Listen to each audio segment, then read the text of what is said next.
Hello, everyone, and welcome to the Brownstone. I'm your host, Dr. Michele, and you're listening to Numbers Don't Lie. We learn to get out your feelings so you can make the best decisions for yourself, your family, and your business. Well, I'm super excited about today's episode because I get to talk with one of my dear friends, but she's not just someone that, you just know. Like, she's actually a phenomenal woman. We went to college together, became friends later.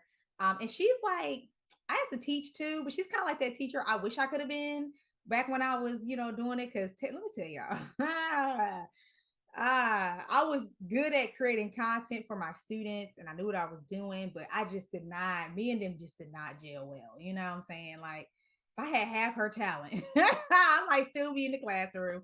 But so my next guest is an educator. She has started, when did you start? You started a while ago, but she didn't come into education as like this is going to be what I'm doing. So I can't wait for her to tell you about that because I think many of you might have done the same thing. You might have started there, but you didn't think you're going to finish there, or maybe you just ended there and loved it. So she has a story about that. But in addition to kind of coming to this journey of being an educator, she's done phenomenal work and won multiple awards. Okay, multiple awards. So we're talking about being a nominated for Teacher of the Year, winning Teacher of the Year for two of her schools. Now she only taught at three. Okay, just give you the perspective. She's won at two and was like when I say was this close to winning for the whole North Carolina. Like, let me tell y'all, she was close. But that's okay. Everyone recognizes the work that she's doing. She does great work in her classroom. Her students love her, and I got to witness it firsthand.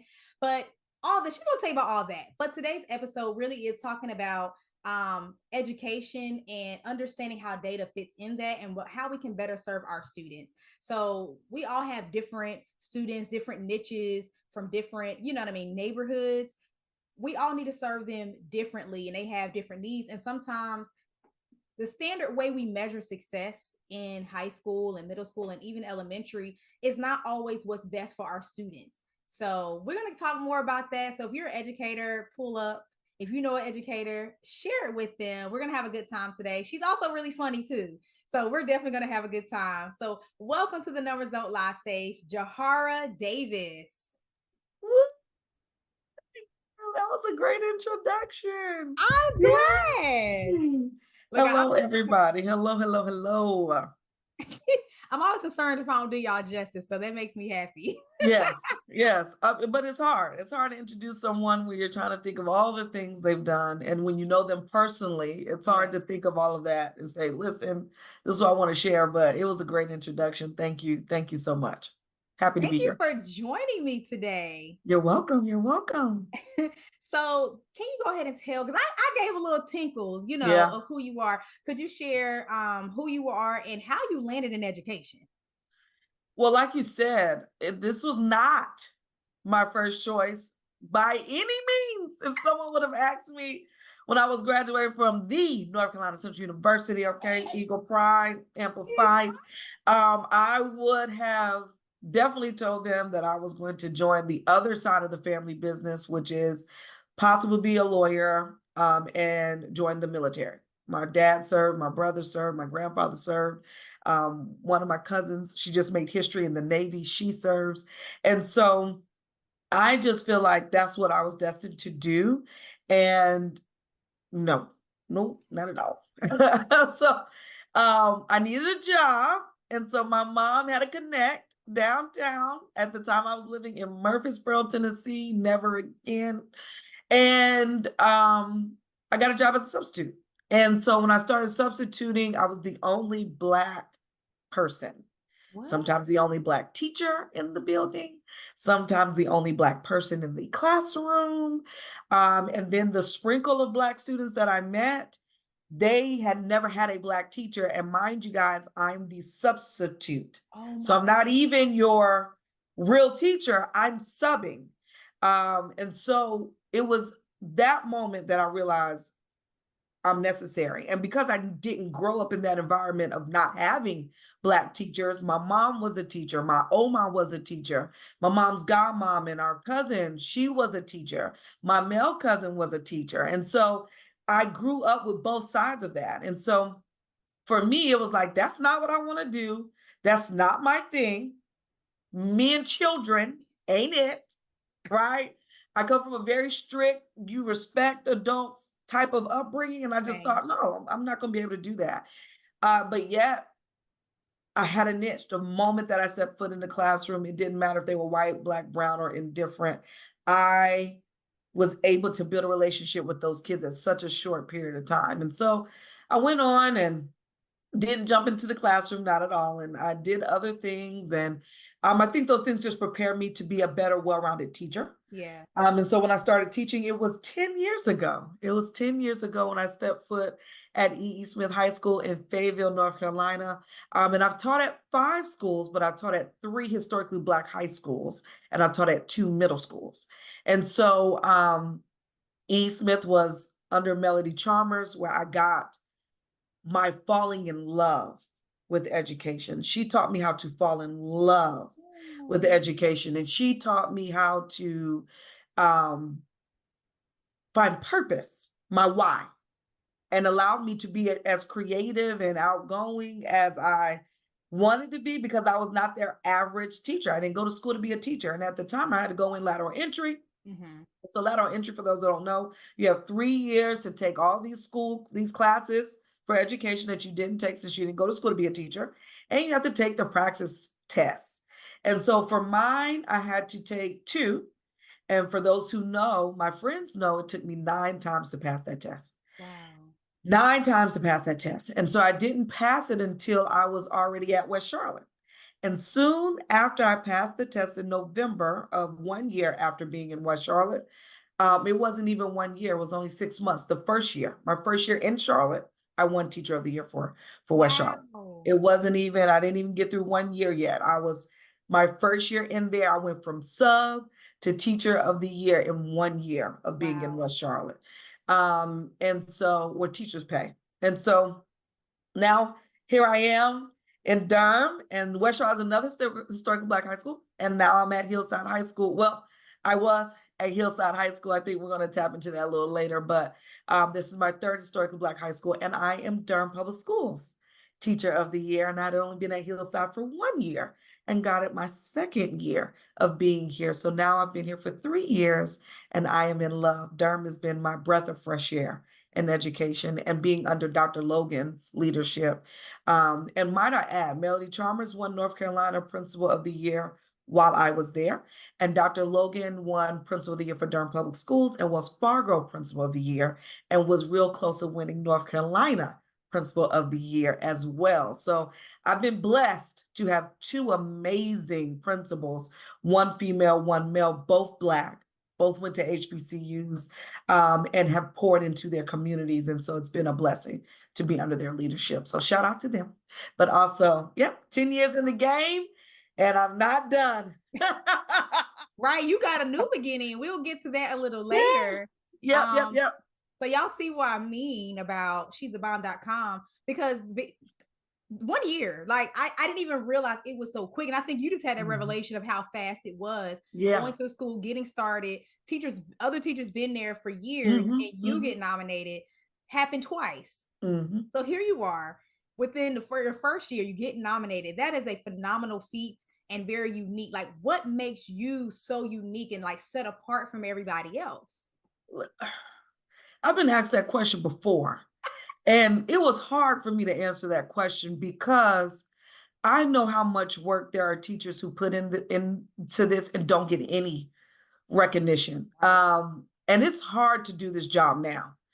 My strongest suit, my pro and my con, I think sometimes is I'm able to build relationships with students. And that has significantly helped me out in the long run. Yeah. But I'm also honest with my students. I provide tough love with them. And I'm my true authentic self, and I allow them to be their true authentic self. And I'm not saying I've gotten it right. No, I have not. I've definitely grown from my 20-year-old self in the classroom to who I am now. My students who are now grown in their 20s think I'm soft now, where my students now think soft. No, you are tough. You're strong. No. This is the soft version. Because back in the day, I was off the chain. No, but I love them all the same. I treat them all the same, everybody's going to be chastised. Mm-hmm. They have to be chastised differently, right? Because I'm also a mom, so I understand what I may do for one of my kids may not work for the other, but it doesn't mean I let up on the expectation. Mm-hmm. Everybody has the same expectation. And so I think that has served me right. No matter what school, no matter what student, I think all of my students who have truly gotten a chance to get to know me and I've gotten a chance to get to know them, they'll all say, listen, Professor Davis don't play. I don't play. But at the same time, she loves me and she cares. And they know I would do any and everything for them if possible. And so I think that's what set me apart. And also, I've never been in the box.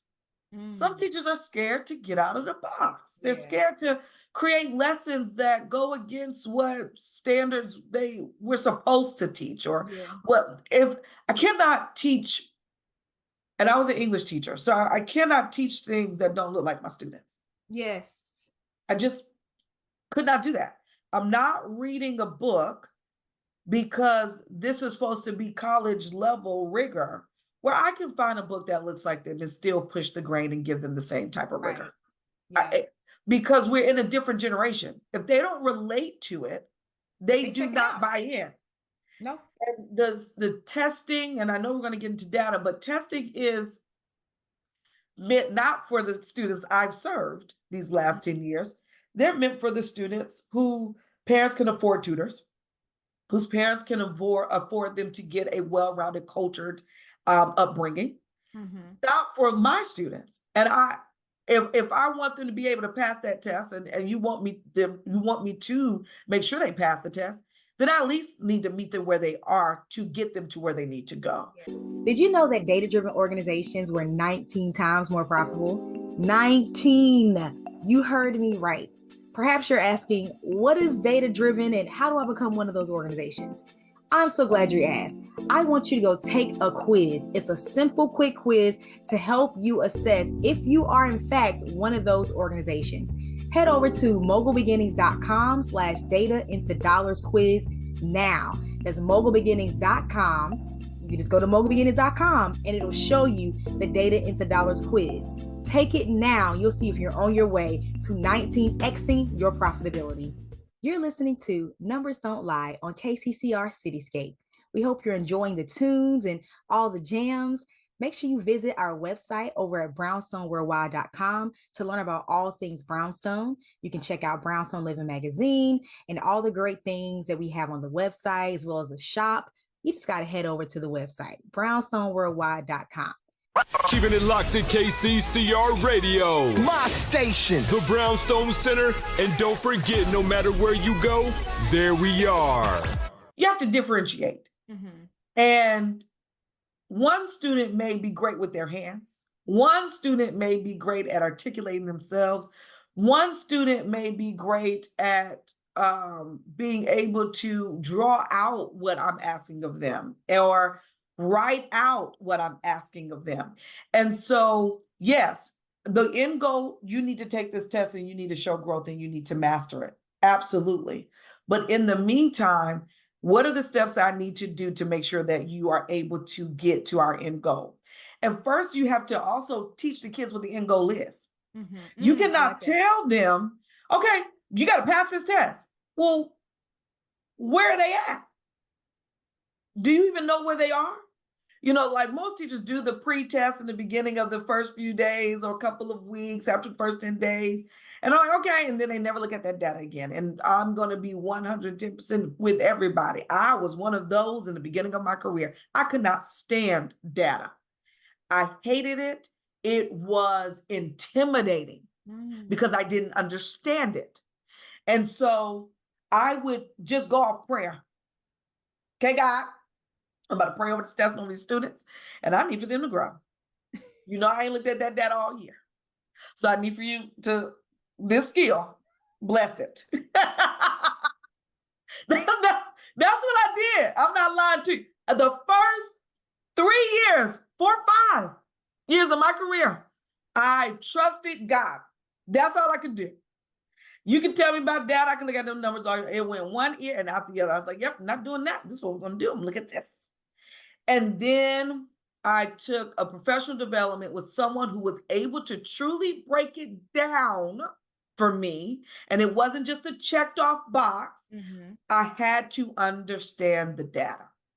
And when I did that, then I made my students understand their data. That's good.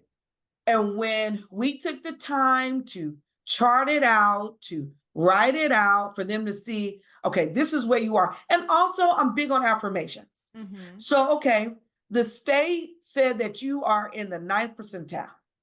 Do you think you're in the 9th percentile? No. So what we going to do? I don't know. I'm going to tell you what we're going to do. We're going to shut them up because they don't know you. I'm going to tell you what you're going to do. Tell you what you're going to do. We're going to shut them up because they don't know you. Mm-hmm. They didn't design the test for you. They haven't seen how much you've grown since you've been in here. Not at all. They don't even know the trials and tribulations that it takes for you to come inside this building every single day. Only you, me, and any other teacher, your parents, admin know who you are. So what we're going to tell the state to do is shut up. And so in order to do that, you have to give these students things for them to see, things for them to hold. Yeah. And that's what I did. Let's go ahead and take the time out. Let's mark this out. And so it was a matter of showing them, taking the time to teach them, taking the time for me to prepare myself, because I cannot prepare them if I don't prepare myself. And that is what an intentional teacher looks like. I'm not just showing up teaching. No, I'm intentional about what we're going to do in order for there to be some progression. And so I just kind of want to peek into your brain a little more. What are some ways that maybe the school or even outside organizations could help support those students and really just supplement and support them? So this is the thing. A lot of the Title I schools, I'll say, our Title I schools, they have a lot of financial support, more than what people will realize, right? I do. They get Title I funds that are specifically for certain things to help these students out. Mm-hmm. And that's family and community engagement. That is for tutoring. That is for different aspects that school may need. What the community needs to do, though, is just show up. Stop placing the blame on educators, on administrators, even the school board. Stop placing the blame on them too. You need to show up. It takes 2 seconds for a community organization to come up with a sign-up sheet on the schools that they need to feed around the district. Mm-hmm. It is everyone's knowledge to look up to see what schools are F schools, what schools are D schools, what schools are C schools, and the demographic that they serve. That takes 2 seconds to do that. So instead of just continuously doing back to school drives, okay, we passed out book bags that these kids are not going to use. You passed out pencils that they're going to lose. Period. I like how you show every day without a pencil. So teachers, we still got to supply the pencils, okay? I'm still supplying pencils. Go look up these schools that look like the organization that you serve. Mm-hmm. You do that, then you go and you email or you talk to the principal or assistant principal or the community and schools coordinator, because now a lot of them have community and schools coordinators that are inside of these schools. Nice. Reach out to them, because that's part of their role as well, to help bridge the gap between family, student, and community. So would that be an opportunity for other outside entities? Because maybe every school doesn't offer, maybe it's not mandatory. Make it mandatory. And yes, I'm sorry, I went on a tangent. No, yes. I didn't really ask that way, but that's how community can come in. Like an opportunity. Come in, and then also do this. If you guys have the funds, if you're a church and you have a church bus, a church van, and you're able to, because that's all part of our problem too. Yeah. Don't want to bring them to school before school. Yes. Don't want to pick them up after school. That is true. But if you're willing to go through the steps, put in the paperwork at whatever any community that you do, fill it all out, because there's somebody in your organization, I'm sure, that has a bus driving license, or somebody or whatever. Just do it. Yeah. Stop waiting for someone to go ask you. And yet you see on the news, we see all the time, we're now in an election season that is going crazy. Education is always always discussed, but yet we are still at the bottom. And I'm teaching in a state where we are at the bottom. My goodness. We're at the bottom. And it's not that we don't have great curriculum. It's not that we don't have great teachers, because we do. But we can't perform well when teachers are leaving, when teachers are stressed out, when our mental health is also at an all-time low. It's like, okay, we want you to fix the mental health of students and parents, but you're not going to fix the mental health of teachers who are also parents, who are also serving this community, who also go through a lot. Yeah. We got the same problems as everybody else, but we're still at the bottom of the totem pole. No, I'm a strong believer in, if you want something done, you got to treat the people that work for you really well. Yes. I am willing to do this work as long as I can, as long as I feel like I'm being seen and treated well. That's and real. The community organizations don't just say, okay, it's Teacher Appreciation Week, I'm going to bring you some donuts. We don't want no donuts. We don't want no donuts. I don't want no continental breakfast. Come in here with a check. Give him explicit instructions. This is $20 for each teacher for gas in their car. Period. This is $20 for each teacher for them to re-up on the pencils and the paper that they're using. This is $20. This is $30 for the teachers that have deodorant, toothpaste, toothbrush, feminine products for the students that they serve in their classroom. Re-up on those things, because a lot of us have those things in our classroom. Yeah. Snacks in our classroom. Don't show up before school and don't show up during Teacher Appreciation Week. Okay? Just don't do that. You can do that, but you need to span it out in the course of a year. I agree. I totally agree. And even when don't you're talking pick us up and put us down when it serves you. That's not fair. Either way, there's much work to be done on the community engagement side, but I love that you said that there is usually a community engagement coordinator at the schools, or at least at the school district level, where organizations can get involved.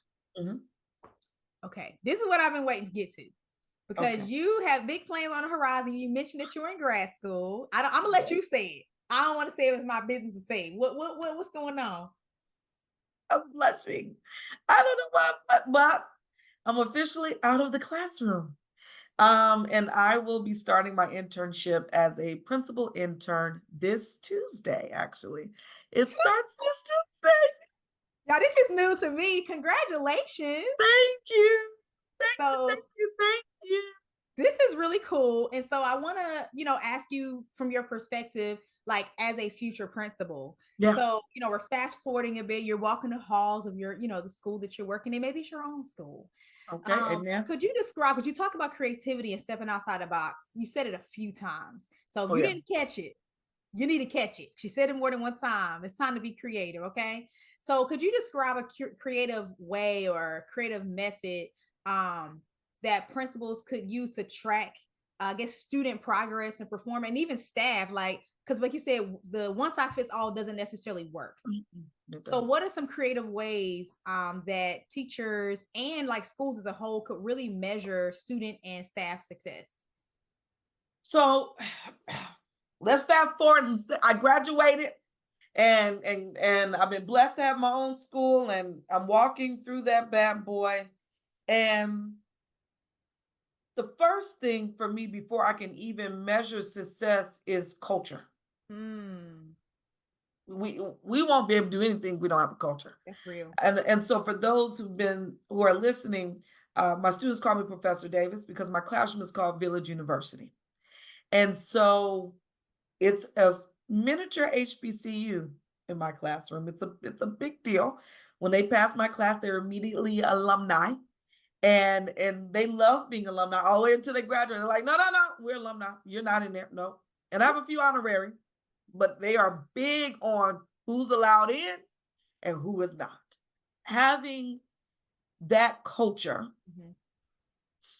helps with building success. Yes, I love that. In my opinion. I know I'm not going to be the traditional principal because I wasn't the traditional teacher. And so the way that I want to measure success is having a high attendance rate.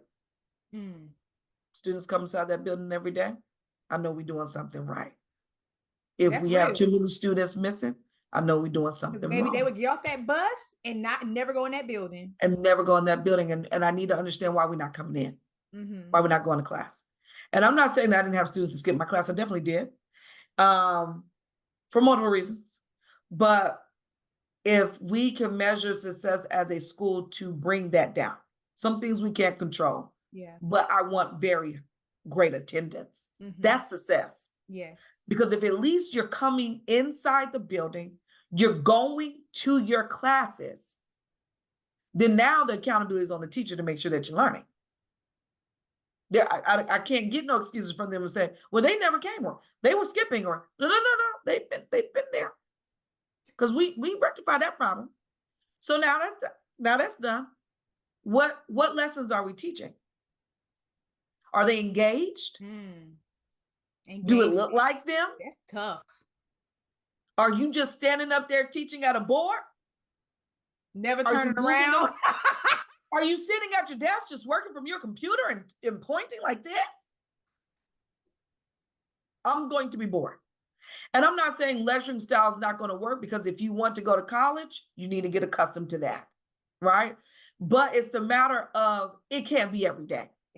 Are you one of those teachers who pass out worksheets and that's it? Oh, they're supposed to know what the work? You can't even be creative with the worksheet? I just like cut it up and pocket it off and do puzzle. And you guys do this, and then you switch. At least let them get up and go from one station to the next. You don't even want to be creative to make it seem like you did something. And I'm sure you didn't even make the worksheet. You probably got off teachers pay teachers. Yeah. So it's the matter of measuring success of attendance, behavior, and of course, growth. I love that. I'm not saying that the kid needs to be mastery on the first try. No, because like I said, I'm not perfect. You're not perfect. Progression. Yes. If the kid is at 100 when they get to us, we in trouble, because how can we? What you gonna do? None of us can do. This is what the 10 years have taught me. And I think as I'm preparing as an administrator, I never want to forget what it was like to be a teacher. That's my common goal. That's real. I want to be humbled in that regard. I'm in a new role, yes, but let's not forget of the times that I had it really tough, the times that I didn't want to come back to education, the times I was ready to give up, and also the times where I felt the most loved, the most seen. And I want to create that culture inside of my building. I want to be respected, but I also want them to know I'm not doing anything for the betterment of teachers, students, and their families. That is my biggest goal. That's my biggest goal. And from there, I think that's how you can measure success. You can measure success from attendance, not only from the students, but also the teachers, because if teachers don't like it, they are not there every day. And they won't come back. They won't come back. So retention. I was about to say that. It will be a revolving door. Yes. So retention, attendance, behavior, and growth. Yes, I love that. I love that you didn't just say grades, because I think that's the first thing that most people say when they want to measure success. But I love that you understand that students come in at different places, and just trying to stick a letter or a number behind them and make that who they are. Because a lot of times we're guilty of doing that. And I love that you told them, like, is this who you believe you are? And if not, let's do what we got to do to change it. So I love that you're not just wanting to identify students and saying success is if we all have a 83 average across the school. It's just like, that's tough. Because these students do come into different places. So I love that we can go on and on, but we're going to wrap this up. This was a phenomenal episode. Could you tell the listeners how they can connect with you, like keep up with you? Well, In preparation of my first year and also not and being in school, I've decided to take off Instagram for 1 year.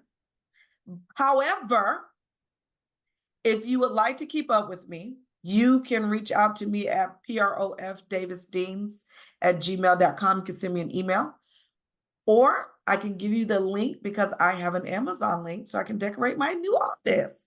And so if you guys would like to help me do that, please help me do that because teachers in North Carolina do not get paid during the summer. If you didn't know, now you know. And on TikTok, I still make an appearance every now and again at Goat Professor.